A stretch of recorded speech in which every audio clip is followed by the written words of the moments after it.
संपर्क दीदी की शब्दशाला। ऊष्मा कठिन शब्द। बच्चों, किसी वस्तु की उष्णता यानी गर्मी कितनी है, उसके माप को क्या कहते हैं?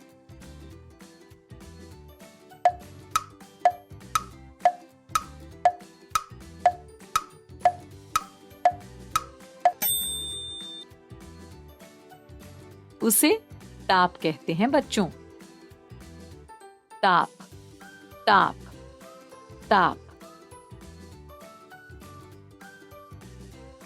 इस युक्ति को देखो बच्चों, विभिन्न वस्तुओं का ताप मापने के लिए इसका उपयोग किया जाता है। क्या आपको इस युक्ति का नाम पता है?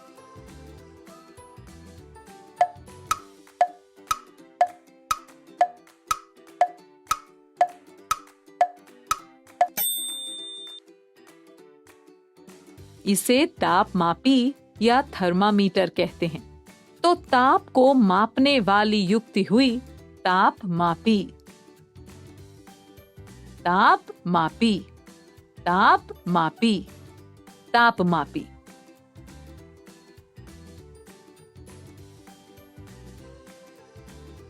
बच्चों, आपने अक्सर डॉक्टरों के पास बुखार मापने वाले इस तापमापी को अवश्य देखा होगा।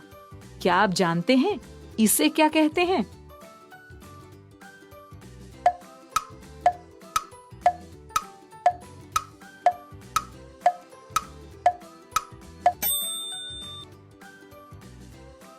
इसे डॉक्टरी तापमापी कहते हैं। डॉक्टर द्वारा इस्तेमाल किए जाने वाला तापमापी हुआ डॉक्टरी तापमापी। डॉक्टरी तापमापी, डॉक्टरी तापमापी, डॉक्टरी तापमापी। डॉक्टरी थर्मामीटर को उपयोग करने से पहले और उपयोग करने के बाद में एक घोल द्वारा साफ किया जाता है। ये घोल क्या कहलाता है बच्चों?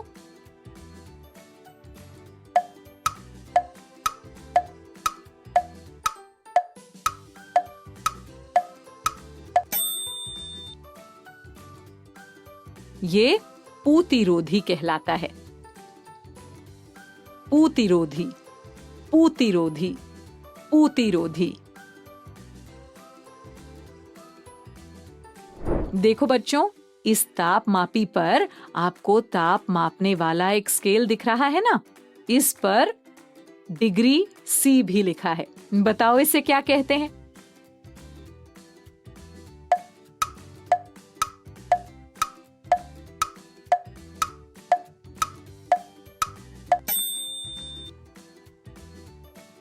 इसे सेल्सियस स्केल कहते हैं बच्चों।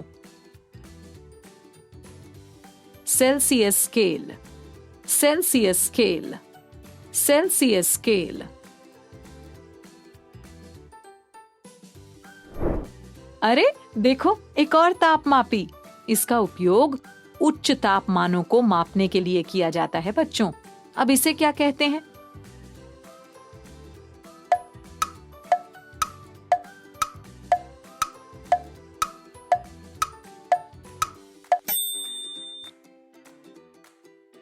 इसे प्रयोगशाला तापमापी कहते हैं बच्चों।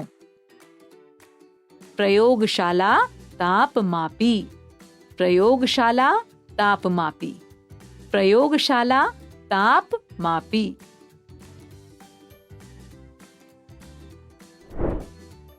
अब ये है मौसम रिपोर्ट में दिए गए अधिकतम और न्यूनतम तापमानों की जानकारी देने वाला तापमापी।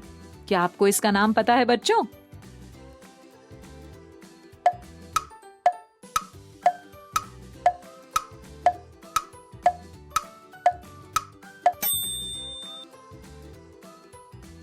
इसका नाम है अधिकतम न्यूनतम तापमापी।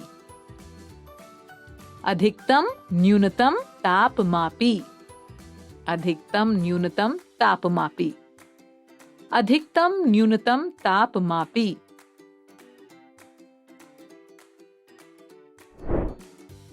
देखो बच्चों, ये है ताप को अंकों में दिखाने वाला आधुनिक समय का तापमापी। आजकल डॉक्टर शरीर के ताप की जांच करने के लिए इस तापमापी का उपयोग करने लगे हैं। अब इसे क्या कहते हैं बच्चों?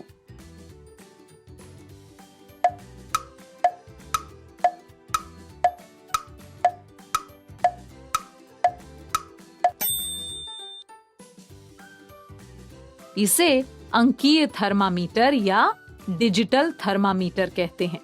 ताप को अंकों में दर्शाने वाला तापमापी या थर्मामीटर हुआ अंकीय थर्मामीटर। अंकीय थर्मामीटर, अंकीय थर्मामीटर, अंकीय थर्मामीटर।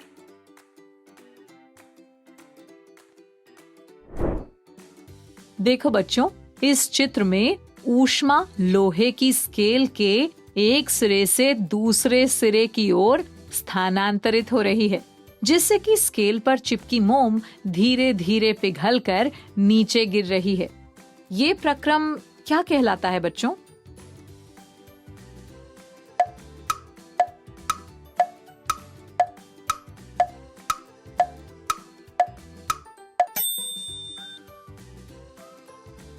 ये प्रक्रम चालन कहलाता है। चालन, चालन, चालन।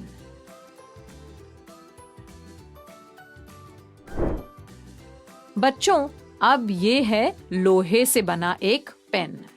लोहा एक ऐसा पदार्थ है जो कि आसानी से ऊष्मा को अपने में से होकर जाने देता है।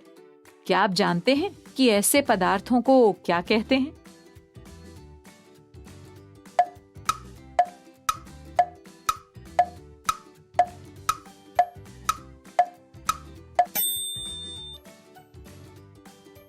इन्हें चालक कहते हैं बच्चों। चालक यानी जिनमें ऊष्मा आसानी से चल सके। चालक, चालक, चालक।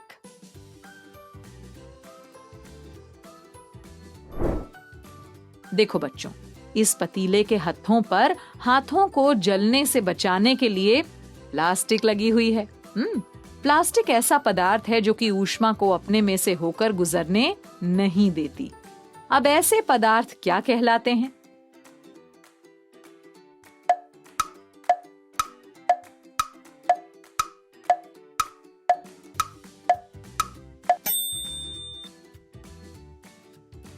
ये कुचालक कहलाते हैं। कु मतलब बुरा और चालक यानी चलाने वाला।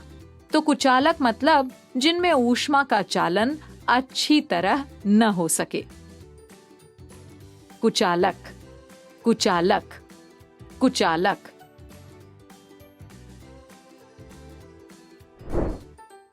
लकड़ी, प्लास्टिक आदि कुचालक जो कि ऊष्मा को अपने में से नहीं गुजरने देते, उन्हें एक और नाम से भी जाना जाता है। क्या आपको वो नाम पता है?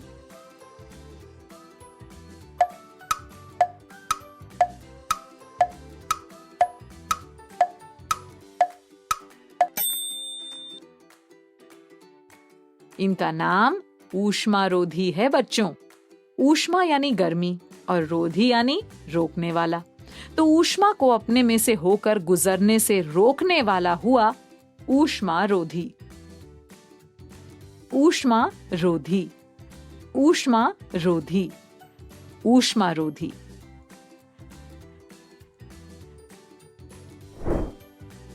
बच्चों, जलती हुई मोमबत्ती की लौ के कुछ ऊपर हाथ रखने पर हमें वहां की वायु गर्म प्रतीत होती है कि नहीं?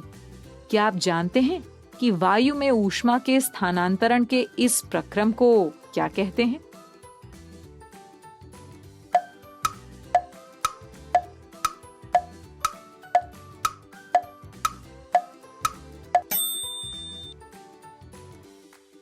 इसे संवहन कहते हैं बच्चों। संवहन, संवहन, संवहन।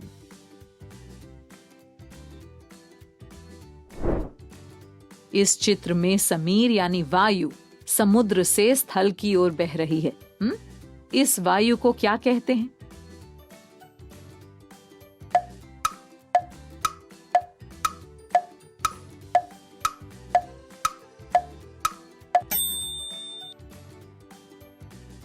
इसे समुद्र समीर कहते हैं बच्चों।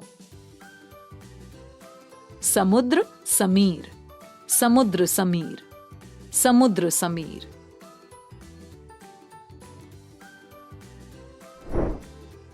अब अगले चित्र में वायु का बहाव स्थल से समुद्र की ओर है। ठीक, क्या आप जानते हैं कि स्थल से समुद्र की ओर बहने वाली वायु को क्या कहते हैं?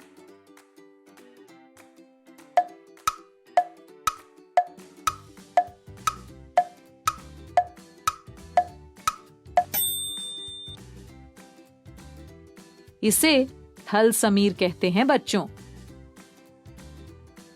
थल समीर, थल समीर, थल समीर।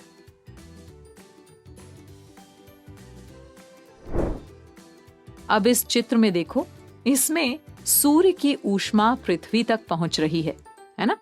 सूर्य की ऊष्मा का इस तरह हम तक स्थानांतरित होने का प्रक्रम क्या कहलाता है?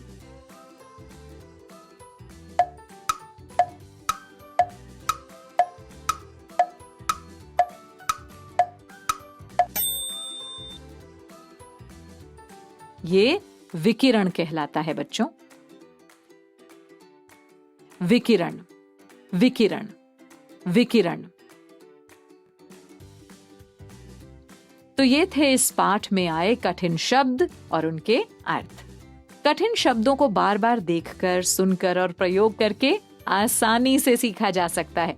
अगली बार फिर मिलेंगे कुछ और कठिन शब्दों के उच्चारण और अर्थ जानने के लिए। ठीक?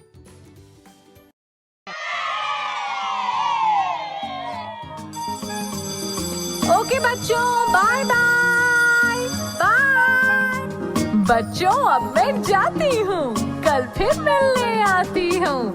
इंग्लिश में अब होंगी बातें, मैथ सीखेंगे हंसते गाते। पहेली, किस्से और कहानी सुनना अब तुम मेरी जुबानी। बात पड़ी है सीधी सीधी, मैं हूँ आपकी संपर्क दीदी। संपर्क फाउंडेशन।